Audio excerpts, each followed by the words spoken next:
Good morning, afternoon, evening, everyone. It's wonderful to see so many faces here today, because the fact that you're here tells me that you're open to the idea of growth, of transformation, and perhaps of letting go. When we hear the phrase disappear and transform, it might seem a little unusual at first. Why disappear? Why not just change? But here's the truth: true transformation often requires a quiet, profound disappearing first, a shedding of old beliefs, habits, and yes, even parts of our identity. We all hold identities and roles that sometimes no longer fit us. These identities, though familiar, can hold us back. Disappearing is about releasing those old versions of ourselves, even if it feels uncertain or even frightening. Let's break this down with a few ideas I'd like to share, each of which invites us to go deeper into our journey of transformation. Letting go is one of the hardest things we'll ever do. We become attached to so many aspects of our lives, our routines, our titles, the relationships that define us, even our struggles. They become familiar. They give us structure, identity, a sense of who we are. So when we face the idea of letting go, it can feel like we're losing a part of ourselves, like we're stepping into a version of life we may not fully understand. But here's the thing: holding on to these things is often what keeps us stuck. We're tethered to comfort, to what we know, and there's nothing wrong with that, but comfort can also be a barrier to growth. It's the illusion of safety, yet in that safety we can feel restless, like we're yearning for something more. To let go is to trust that what's on the other side of comfort is something that can enrich us in ways we may not yet imagine. Think about all the times you've held on to something because it was familiar. Maybe it was a job that was draining you, but you told yourself, I'm stable here, I know what to expect. Maybe it was a relationship that didn't honor your true self, but you thought this is what love is supposed to look like. Or maybe it was an identity that you've outgrown, but you said, who am I without this? We often hold on because we fear what life will be like without these things. And yet, when we hold too tightly, we create walls around ourselves, walls that limit our potential, walls that prevent us from stepping fully into who we might become. Letting go is about courage, because it requires us to walk away from what we know and step into the unknown. And if we're honest with ourselves, the unknown is daunting. It's unsettling. There's a sense of losing control, of moving beyond the rules, expectations, and definitions we've lived by. And yet, the courage to let go lies in recognizing that even though we don't know what's ahead, we're willing to release what no longer serves us. It's the belief that we deserve a life that reflects who we are today, not who we were yesterday. Sometimes letting go means grieving the dreams we once held dear. There's a profound sadness that can accompany this process as we acknowledge that some of our hopes and visions for the future may not come to fruition. But in this grief, we also find clarity. We see that letting go is not about failure, it's about making space. It's about honoring the chapters of our lives that brought us here, appreciating them, and then allowing ourselves to grow into something new. The courage to let go also requires trust. Trust that we have what it takes to rebuild, to redefine, to embrace the unknown. This trust is not always easy to find, especially if we've been hurt before or if we've encountered loss. But as we let go, we begin to see that our worth and our strength don't come from the things we've clung to, they come from within us. They come from our resilience, our ability to face life with an open heart, even when it feels vulnerable and raw. Letting go means creating space, not just in our external lives, but within ourselves. When we release what we no longer need, we make room for new insights, new opportunities, and new ways of being in a world that's constantly demanding our attention. Quieting the noise can feel almost impossible. We live in an era where information flows in all directions 24/7. It's there when we wake up, when we're at work, even in moments meant for rest. We're surrounded by voices, opinions, updates, and expectations. From social media to emails to the constant ping of notifications on our phones, we're immersed in a world that rarely allows us a moment of silence. And beyond the digital noise, there's the noise of society's expectations, of people's opinions about who we should be, what we should do, and how we should live. So many of these voices pull us in different directions, and eventually we start to lose our connection with our own inner voice. The noise can be overwhelming, and when we're constantly in it, it's easy to forget who we are at our core. We start to measure our worth based on how others see us.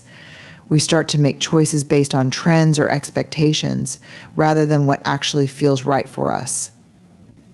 The noise convinces us that we need to hustle harder, be more productive, be more popular, be more successful, or simply be more. But the more we chase these ideas, the more we lose touch with our authentic selves, the quiet part of us that simply wants to be. Quieting the noise is about intentionally choosing what we allow in. It's about setting boundaries with the world around us. This doesn't mean that we shut ourselves off completely. Instead, it means we become more discerning about what deserves our energy and attention. When we can step away from the noise, we create space to hear our own thoughts, our own desires, and our own truths. It's in that silence that we can start to reconnect with who we are beneath the layers of expectations. Imagine a moment where you're completely free from the constant buzz of the outside world. No notifications, no emails, no voices telling you what you should be doing. It might feel uncomfortable at first because for many of us, noise has become a kind of comfort. But as we sink into that silence, we realize that beneath the noise, there's something profound. There's an awareness of what really matters, a sense of calm that allows us to just be. The process of quieting the noise often begins with small mindful steps. Maybe it's taking a few moments each day to unplug from technology. Maybe it's carving out time for ourselves where we're not answering to anyone but our own thoughts. Or maybe it's learning to say no to commitments that don't align with our values. Each of these steps allows us to create more space for silence, and it's within that silence that we can start to hear ourselves again. Quieting the noise also means developing a practice of mindfulness. It's easy to let our minds wander to what others are doing, to compare ourselves to others, to get lost in the endless stream of updates. But when we practice mindfulness, we bring our attention back to the present moment. We start to notice the beauty and the simplicity of life.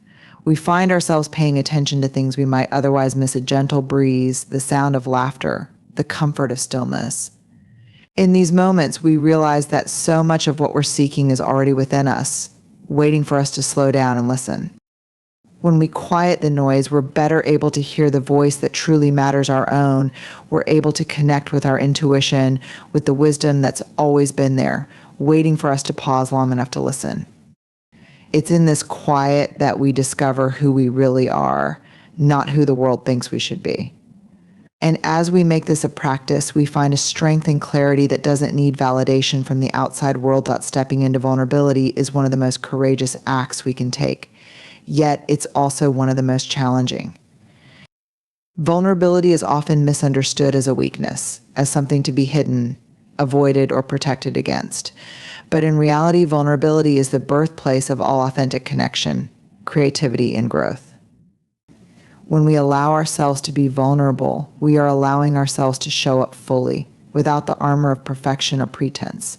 We're saying, this is who I am with all my fears, hopes, imperfections, and dreams. It's a powerful act of self-trust, even when there's a risk of being judged, misunderstood, or even hurt. One of the first things we learn about vulnerability is that it requires us to let go of control. So many of us try to control how we're seen, what others think, and even how we feel. We don't want to show the cracks or the struggles because we fear it might make us appear weak or inadequate. But the truth is, we cannot control how others respond to our vulnerability. We can't guarantee that our honesty will be met with kindness or that our openness will lead to connection. And yet, when we embrace this risk, we open ourselves to experiences and relationships that are far richer, more meaningful, and more rewarding than any we could achieve by trying to maintain control. Vulnerability also means facing the parts of ourselves that we'd rather not acknowledge, the insecurities, the doubts, the regrets. Often we bury these things deep inside, thinking that if we hide them, they'll somehow go away.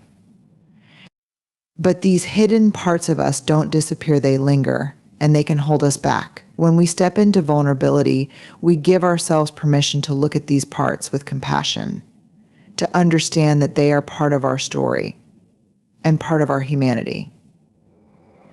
By acknowledging them, we gain the power to heal, to grow, and to move forward without being weighed down by shame or fear. In our relationships, vulnerability allows us to connect with others on a deep and meaningful level. Without vulnerability, our connections can feel shallow or guarded because we're only showing the parts of ourselves we think are acceptable. But when we allow ourselves to be vulnerable, we invite others to do the same. We create a space of trust where people feel seen and accepted for who they truly are. This doesn't mean that vulnerability will always lead to perfect relationships. Sometimes our openness may not be met with the response we hope for. But even when it's difficult, vulnerability teaches us that true connection comes not from avoiding risk, but from embracing it.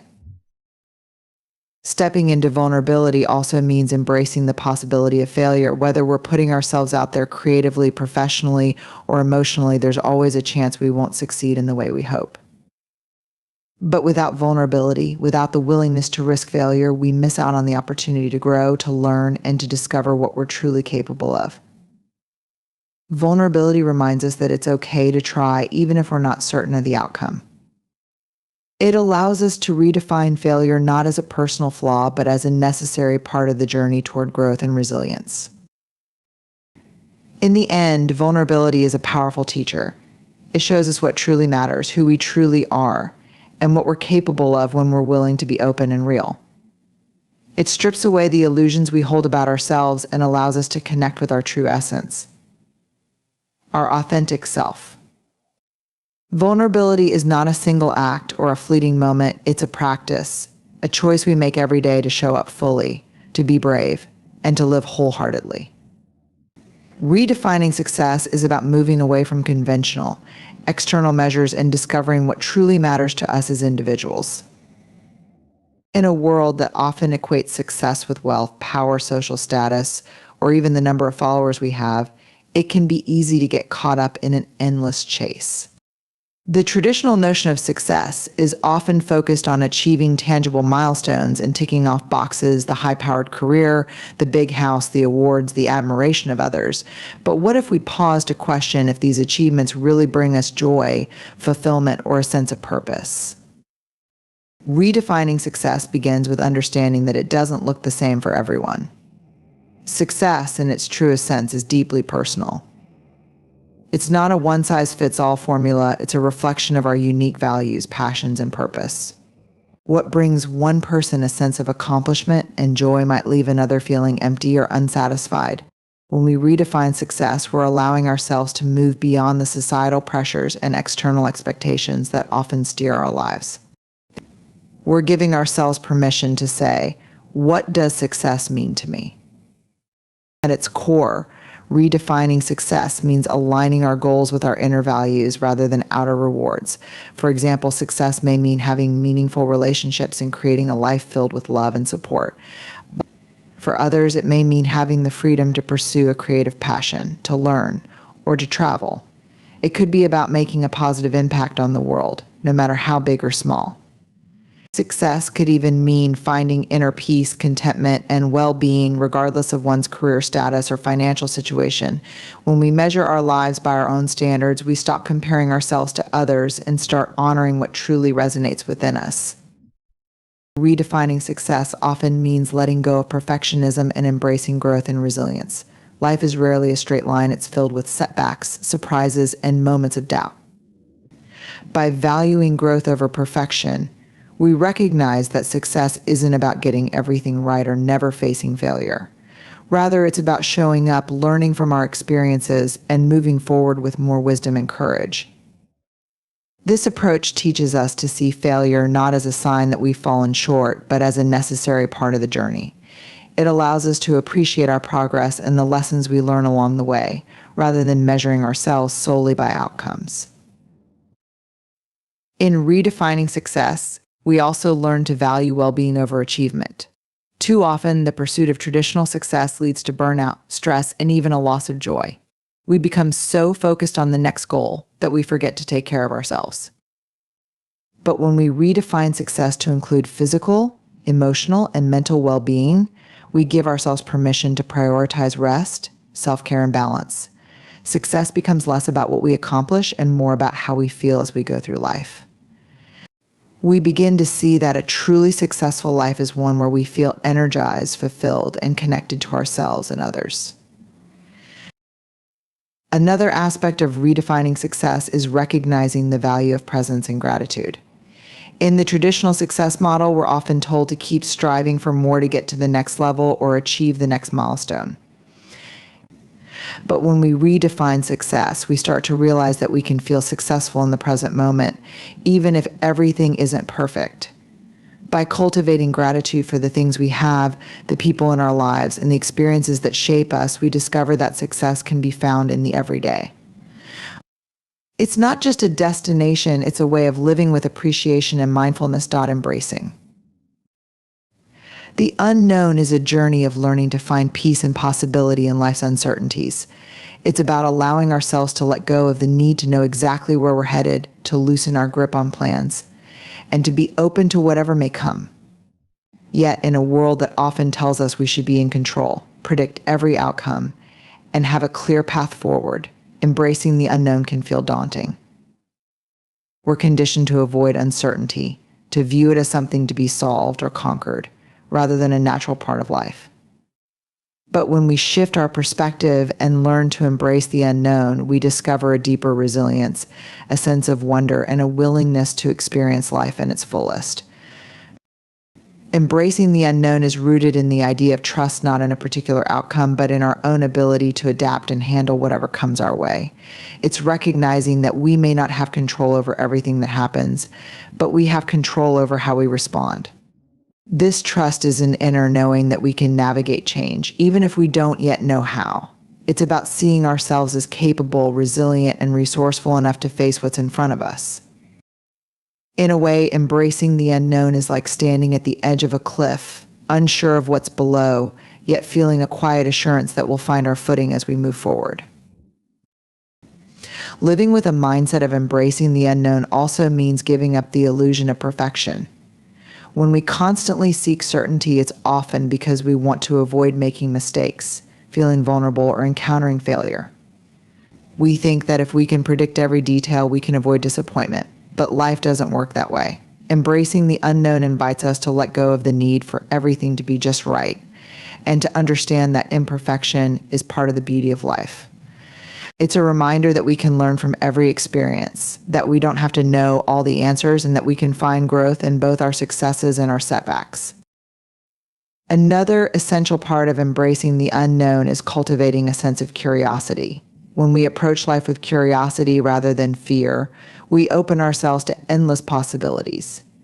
Instead of worrying about what might go wrong, we begin to wonder what might go right. Curiosity allows us to see uncertainty as a door to new experiences, ideas, and connections we might not have encountered otherwise. It encourages us to ask questions, to explore, and to see life as an unfolding journey rather than a problem to solve. With curiosity, the unknown becomes an adventure, a way of engaging with the world that keeps us learning and growing. Embracing the unknown also means making peace with discomfort. There's a vulnerability in stepping into the unknown. It requires us to face our fears, anxieties, and insecurities. But growth often happens when we step outside our comfort zones, and the more we practice sitting with discomfort, the more comfortable we become in handling it. This process teaches us that discomfort doesn't mean something is wrong, it means something is changing. When we can face uncertainty with acceptance, we start to see that it's okay to feel uneasy, to not have all the answers, and to allow ourselves to move forward despite that discomfort. Finding resilience in uncertainty is about developing the inner strength to navigate life's unknowns with grace and confidence. It's about building the emotional and mental muscles that allow us to adapt to change, withstand setbacks, and keep moving forward even when we can't see the whole path ahead. In times of uncertainty, resilience doesn't mean we won't feel fear, doubt, or anxiety. Rather, it's about acknowledging those feelings, understanding that they're natural, and choosing to continue on anyway. In a world that can often feel chaotic and unpredictable, resilience becomes our anchor, helping us stay grounded and capable of facing whatever life throws our way. One of the keys to finding resilience in uncertainty is shifting our mindset from one of fear to one of possibility. Uncertainty often triggers fear because our brains are wired to prefer predictability and stability. We want to know what's coming next to feel safe. But when we focus solely on what could go wrong, we limit ourselves and often miss out on the positive potential within the unknown. Resilience invites us to reframe uncertainty as a space for growth, creativity, and new beginnings. Instead of seeing change as something to fear, we start to see it as a chance to evolve, learn, and discover new strengths within ourselves. This shift in perspective can help us face uncertainty with a sense of curiosity rather than dread. Resilience and uncertainty is also about learning to adapt. Life rarely unfolds exactly as we plan, and resilience is our ability to adjust to changing circumstances without losing sight of our goals and values. This adaptability allows us to stay open to new opportunities and solutions, even when they look different from what we expected. The more we practice flexibility, the more resilient we become because we're no longer dependent on one specific path or outcome. We learn to pivot, to adjust our sails as the winds change, and to trust that even if the journey looks different from what we envisioned, it can still be meaningful and fulfilling. Building resilience also requires a deep level of self-compassion. During uncertain times, we're likely to encounter moments of doubt, mistakes, or even failure. Resilience isn't about being perfect, it's about allowing ourselves the space to make mistakes and learn from them. When we're compassionate with ourselves, we create a foundation of support that helps us stay steady even when things feel shaky around us. Self-compassion gives us the courage to keep trying, to forgive ourselves when we stumble, and to recognize that resilience is not about having all the answers, but about showing up for ourselves with kindness and patience. Another important element of resilience is cultivating a strong support network. Resilient people understand that they don't have to face uncertainty alone. They reach out to friends, family, mentors, and communities who can offer encouragement, perspective, and wisdom. When we have people who believe in us and stand by us, we gain the strength to keep going, even when the road is tough. A support network can remind us of our capabilities, help us see things from different angles, and provide the sense of connection that makes resilience sustainable. Sharing our struggles with others doesn't make us weak, it makes us human and reminds us that resilience is often a collective effort. In closing, living in alignment with our truth is a journey, not a destination. It's a lifelong commitment to self-discovery, courage, and integrity. When we dare to live authentically, we grant ourselves the freedom to grow and evolve in ways that are true to our deepest values and desires. We build a life that is uniquely ours, a life filled with purpose, resilience, and fulfillment. As we leave here today, let's remember that the path to our truth is one that only we can walk. It requires courage, trust, and most importantly, kindness toward ourselves. May we all find the strength to honor who we are, to set aside the masks and expectations, and to embrace a life that reflects our true selves. Thank you.